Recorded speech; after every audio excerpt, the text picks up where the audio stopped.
Bonjour, nous arrivons donc au terme de cette série de TP d'initiation au logiciel Onshape. Nous avons réalisé 4 TP d'initiation, de modélisation, et là nous arrivons sur le dernier TP qui va nous permettre de découvrir les fonctionnalités d'assemblage. Donc on va réaliser l'assemblage des différentes pièces que nous avons conçues et on va terminer par l'animation du mécanisme. Bien, c'est parti. Donc l'assemblage, c'est l'assemblage de cette petite borne. Donc on va faire comme on a fait précédemment, on va suivre le TP guide pour pouvoir réaliser l'assemblage. Donc on va commencer par créer le conteneur assemblage. Donc on va aller sur Onshape, donc on doit réaliser ceci. Donc j'ai créé un conteneur assemblage, un dossier, ou pas un dossier mais un conteneur effectivement. Donc pour créer ce conteneur assemblage, on va en créer un nouveau. On va aller sur le petit plus, sachant que toutes les pièces ont déjà été créées ici, dans Depart Studio. Donc on va aller sur plus, et là on va faire Create Assembly. Donc là on a un conteneur d'assemblage. Ensuite, il apparaît ici. On va maintenant insérer les pièces. Donc pour insérer les pièces, on va simplement se rendre en haut de la fenêtre d'Onshape, on va cliquer sur insérer et on va commencer par insérer la pièce fixe, le corps, et on va prendre, là on est sur le Part Studio, là on va prendre la pièce. Donc c'est parti, on va aller sur insérer.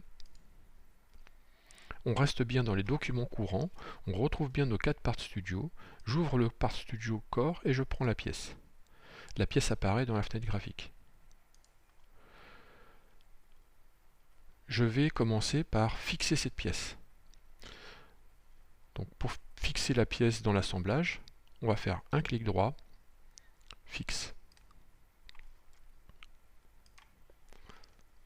Ce qui est expliqué à ce niveau-là. Cela permet donc de supprimer tous les degrés de liberté du bâti par rapport à l'origine. Ensuite, on va recommencer la même opération que tout à l'heure, on va insérer l'axe. Donc, on a laissé la fenêtre ouverte. Si on l'avait fermée, on aurait refait insérer. On va ouvrir le Part Studio de l'axe et on va insérer l'axe. L'axe apparaît dans la fenêtre graphique. Je clique et là, je vais valider. Donc là, vous voyez, l'axe peut bouger. Le corps, lui, ne peut pas bouger. Bien. Ensuite, on va analyser mécaniquement le mécanisme. Quand on monte l'axe dans le corps, l'axe dispose, enfin ce sont des surfaces cylindriques qui sont en contact, donc l'axe dispose de 2 degrés de liberté par rapport au corps, une translation et une rotation, suivant l'axe vertical. Donc on va utiliser la contrainte qui s'appelle Cylindrical Mate. Alors c'est assez bien décrit dans Onshape, on voit les petites flèches qui symbolisent les degrés de liberté, donc la translation, la rotation. Donc Cylindrical Mate, donc elle est là. On va donc prendre la Cylindrical Mate et on va sélectionner les faces cylindriques. Alors regardez bien, la particularité d'Onshape, c'est qu'on peut sélectionner la face qui nous intéresse, et il y a les éléments d'accroche ici, donc on peut éventuellement les déplacer. Donc là j'ai pris la surface cylindrique et je vais prendre la surface cylindrique qui est là, en prenant le point d'accroche. Alors qu'est-ce qui se passe? C'est ce qui est expliqué dans mon TP. Si l'axe est monté dans le mauvais sens, on a la possibilité de faire un flip, c'est-à-dire d'inverser la direction. Donc c'est ce qu'on va faire. Donc on peut faire le flip ici, on peut le faire là aussi. Et là on va valider. Alors ici, cette fenêtre-là permet de choisir éventuellement, si on s'est trompé de contrainte, on peut changer de contrainte ici. Ces contraintes qui apparaissent à ce niveau-là également. Donc je reste bien sur Cylindrical et je valide. Voilà, ça a fermé les 2 fenêtres. Celle-ci revient mais est vierge. Voilà, donc là je viens de créer ma contrainte. Si je ferme cette fenêtre, je vois que l'axe peut bouger et peut tourner. Voilà. Je passe à la suite. On va maintenant insérer l'écrou. Donc insertion de l'écrou, donc insérer. On ouvre le Part Studio et on va insérer la pièce. Voilà. C'est parfait. Je valide. Alors, maintenant, si on analyse bien le montage, alors j'ai dû en insérer 2 là, Voilà, je vais supprimer celui-ci. Clic droit, suppress. Delete d'ailleurs, c'est mieux. Voilà, si je fais suppression, ça ne le supprime pas complètement. Alors si on analyse les degrés de liberté de l'écrou, alors il va avoir déjà une liaison entre le corps, ici, et il va y avoir une deuxième liaison au niveau de l'axe. Donc on va créer déjà la liaison appui-plan entre la face inférieure de la rainure et le dessous de l'écrou. Donc la contrainte s'appelle planar mate. Elle correspond bien au déplacement sur un plan. Donc je vais choisir ce planar mate. Je vais choisir la surface inférieure de mon élément. Voilà. Et je vais prendre la surface de ma rainure.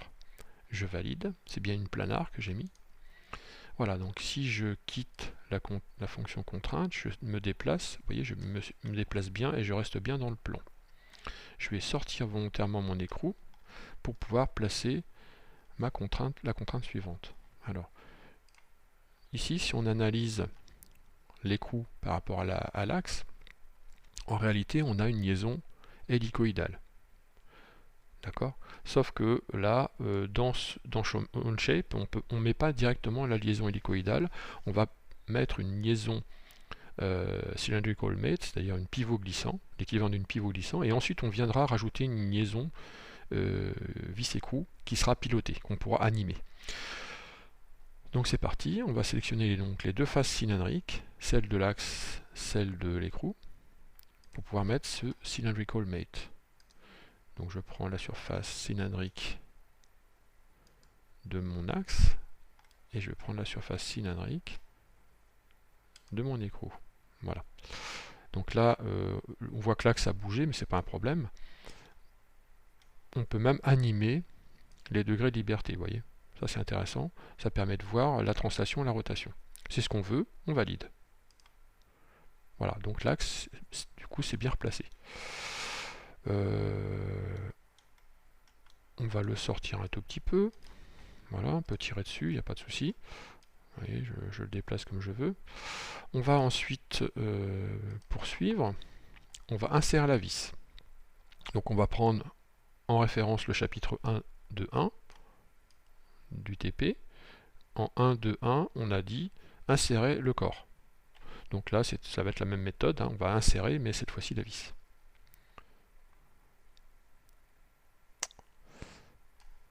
Alors, insertion. On va prendre la pièce vis que l'on va positionner dans l'espace graphique, la fenêtre graphique. Alors, la vis, si on analyse un petit peu les degrés de liberté, lorsque la vis est montée sur le corps, on a une liaison fixe, puisque on a vissé dans le taraudage le filetage de la vis. Et la vis vient un appui sur le dessous de la tête, au niveau du lamage. Donc on va prendre la contrainte Fastened Mate, qui est donc la liaison fixe. Et on va donc sélectionner ces deux faces planes. Donc, Fastened Mate, je vais choisir, attention à bien choisir le bon plan. Là, je vais prendre ce plan-là, je sélectionne. Ensuite, je me décale. Et là, je vais aller choisir le plan qui est là. Voilà, donc là, déjà, la vis est déjà positionnée, donc on va valider. On va bien regarder ce qui se passe. Là, la vis, elle peut même plus tourner. C'est ce qu'on lui demande. Là, on vient de créer comme une classe d'équivalence. Alors, maintenant, il va falloir orienter l'axe, puisque là, on a une vis à téton, donc on va sortir l'axe pour pouvoir venir mettre la contrainte suivante. Donc la contrainte suivante, donc l'axe est arrêté en rotation par le téton de la vis. Il conserve donc 1 degré de liberté en translation. Pour pouvoir supprimer ce degré de liberté en rotation, on va créer une contrainte parallèle. On va prendre l'extrémité du téton et on va mettre en parallèle le fond de la rainure. Donc on va sélectionner ces deux faces planes avec la contrainte parallèle. C'est parti. Donc je prends ma fonction, ma contrainte parallèle. Je vais aller chercher, donc en zoomant bien, l'extrémité du téton. Voilà. Je fais pivoter mon modèle pour retrouver le fond de ma rainure. Voilà. Et là, j'ai bien un parallèle qui est mis en place. Donc la vis est apparue à l'intérieur de l'axe, mais ce n'est pas un vrai problème. On va valider. Alors, qu'est-ce qui se passe? J'ai validé, mais qu'est-ce qu'on voit? On voit que l'axe est orienté du mauvais côté. Donc, on va clic droit, éditer.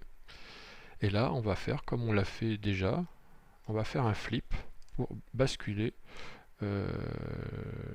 l'élément. Voilà. Comme la vis, elle, est fixée par rapport au corps, c'est l'axe qui s'est donc aligné du bon côté. Voilà. On vient de réaliser l'assemblage. Donc là, je fais redescendre mon axe dans le corps. Voilà. Et donc, on a terminé l'assemblage. Donc on retrouve, comme dans d'autres logiciels de modeler, on retrouve les pièces composant l'assemblage.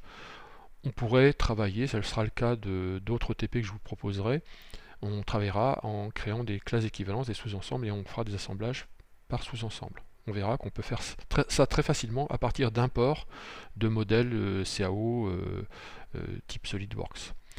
Et ici on retrouve toutes les contraintes. Donc on obtient bien ceci. Maintenant on va créer une liaison vis-écrou pour animer le mécanisme. Alors, pour cela, on va utiliser des petites fonctions particulières. Donc il y en a plusieurs. Il y a la fonction engrenage, la fonction pignon crémaillère, la fonction vis-écrou par exemple, qui sont intéressantes. Donc on va choisir cette liaison vis-écrou. Et vous allez voir que pour qu'on puisse la faire simplement, on va l'associer à la fonction cylindrical 2, c'est-à-dire la liaison pivot glissant de tout à l'heure entre l'axe et l'écrou. Alors on y va, c'est parti. Donc je prends liaison screw relation. Je vais aller choisir la cylindrical. Alors la contrainte, je prends la cylindrical 2, c'est-à-dire celle entre l'écrou et l'axe. Voilà. Donc je vais regarder. Je vais donc valider. Alors je vais mettre le pas. Je vais régler le pas quand même. Voilà. Donc le pas, c'est un pas pour un M16, c'est un pas de 2. Voilà. Et là, si on avait un pas à gauche, on ferait un reverse direction. Je valide. Donc là, je viens de créer ma liaison vis-écrou. Parfait. Bon, ça ne nous donne pas grand-chose, on ne voit rien pour l'instant. Mais maintenant, on va l'animer. Alors pour l'animer, vous allez voir, c'est assez simple. Pour créer une animation, on va aller sur la dernière, sur la contrainte pivot glissant qu'on a associée à la liaison hélicoïdale. On va faire un clic droit et on va faire Animate. Et ensuite, on va choisir, puisque dans une liaison pivot glissant, il y a 2 degrés de liberté, une rotation et une translation. On va prendre la translation, on va piloter la translation. Donc, je vais sur Cylindrical 2, clic droit, et je vais faire Animate. Voilà. Donc, comme je vous le disais, dans une pivot glissant, on a 2 degrés de liberté. On va choisir comme degré de liberté la translation. Ça va être plus facile à piloter. Ici, on va définir la course. Donc, point de départ 0, course de 25, c'est pas trop mal. Et ici, le step, en fin de compte, c'est le nombre. C'est un petit peu comme le nombre d'images, si on faisait un film, c'est le nombre d'étapes. Donc plus le chiffre est grand, plus le mouvement va être lent et précis. Et si on veut que le mouvement soit alternatif, là ici on va avoir une montée-descente de l'axe, on va faire Reciprocity Playback. Je lance l'animation, bon, là ça descend. Donc là au niveau des cotes on va pouvoir modifier. Donc start, on va mettre par exemple 20, on va tester, et là on va mettre 40 par exemple. Voilà. Alors là c'est le contraire, je me suis trompé de sens.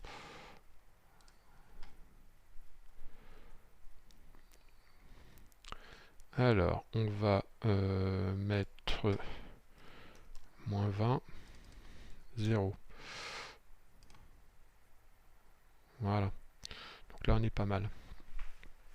Donc, vous voyez, c'est relativement simple de animer le mécanisme. Alors là, on n'a pas trop, on se rend pas compte du mouvement puisque l'écrou n'a pas de forme.